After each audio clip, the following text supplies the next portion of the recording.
All right. Today we're going to be talking about S corporations. Should you become one? Pros and cons, when you should not become one, how to become one, steps you need to do, and then what are the rules you must follow as an S corporation.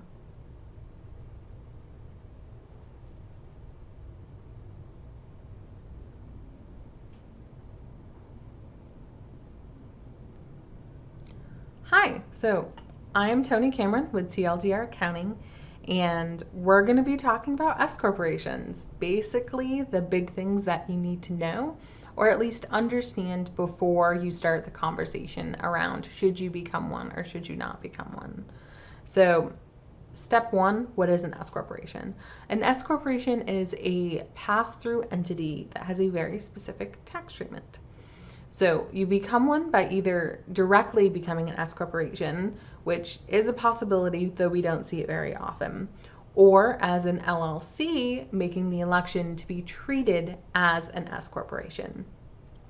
The big thing that you have to think about is if you become an S corporation, will you save enough money in taxes to make it worth the time and money it costs to become one? Because there are costs associated with becoming an S corporation.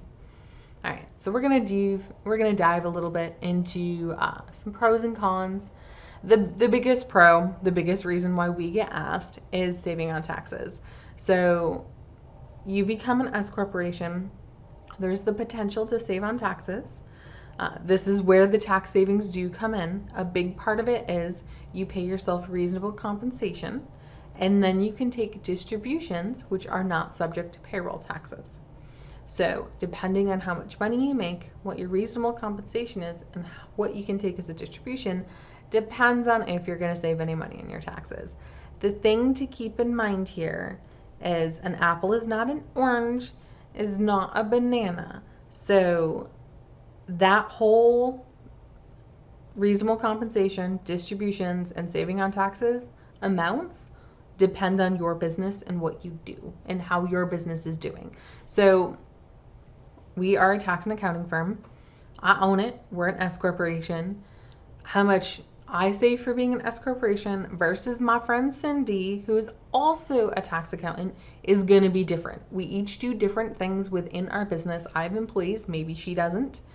And we each, our businesses are different. How much money they're making, how much each of us get paid, that sort of thing, cash flow. So you can't be comparing what you're doing to someone else, even if they're in the same business, because you don't know what their situation is. So if your friend comes up to you and is like, hey, you should be an S corp, I just saved $5,000. That does not mean you're going to save $5,000. Maybe they've been in business longer. Maybe they're making more money than you. You don't know. Okay? So keep that in mind. While it's a big pro is saving on your taxes, what you save is going to be different than what someone else saves. So the next big pro is it is a flow-through entity, so you don't have double taxation. You do have to do a tax form for an S corporation. The income and expenses will flow through to your personal tax return. Okay? So flow through entity. I'll probably do a video on that just by itself.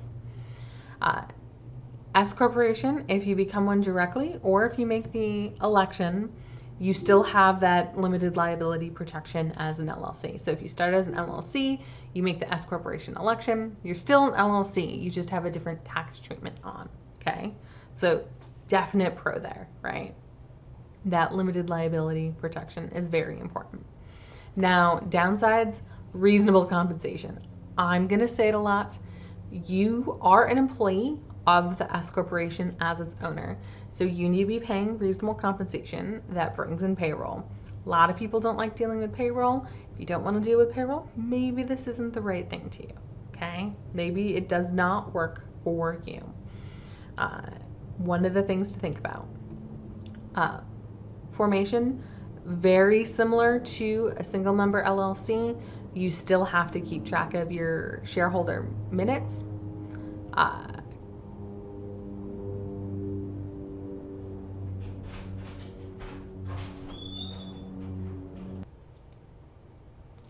So formality, you still have all the requirements as a single member LLC.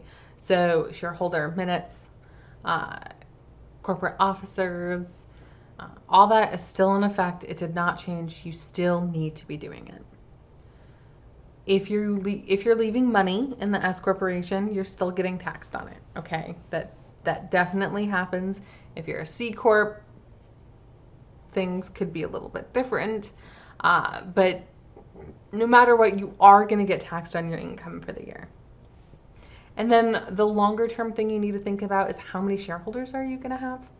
You can only have 100 shareholders for an S corporation, and they all have to be U.S. citizens.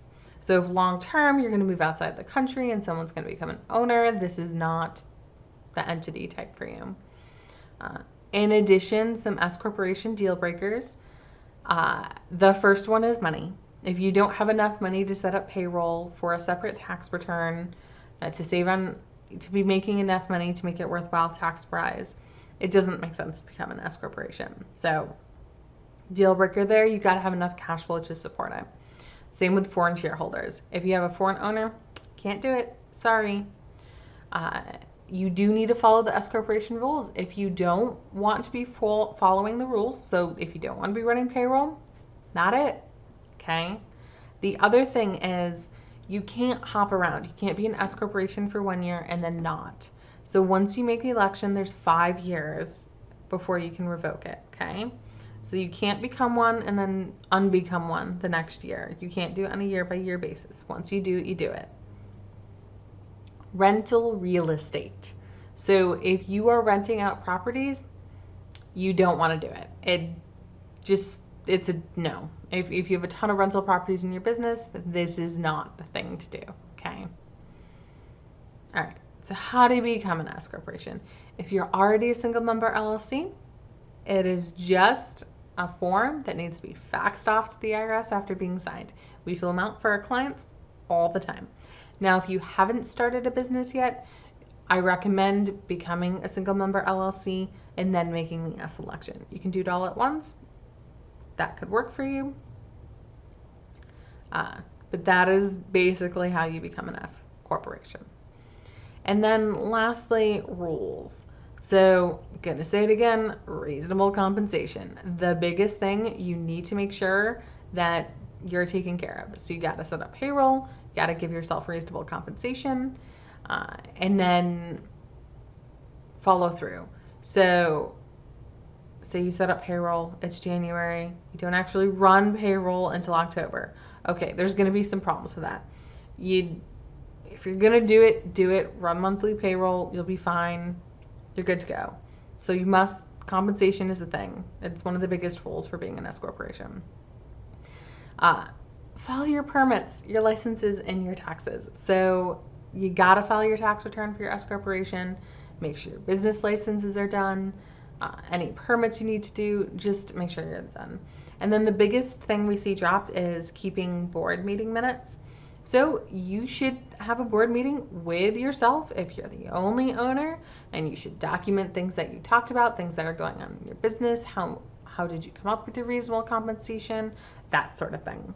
So those are the big things to think about. It could be an effective strategy, becoming an S corporation, but you do need to look at your situation, and I do recommend talking with a professional. If you need help, let us know. If you found this helpful, subscribe to our newsletter.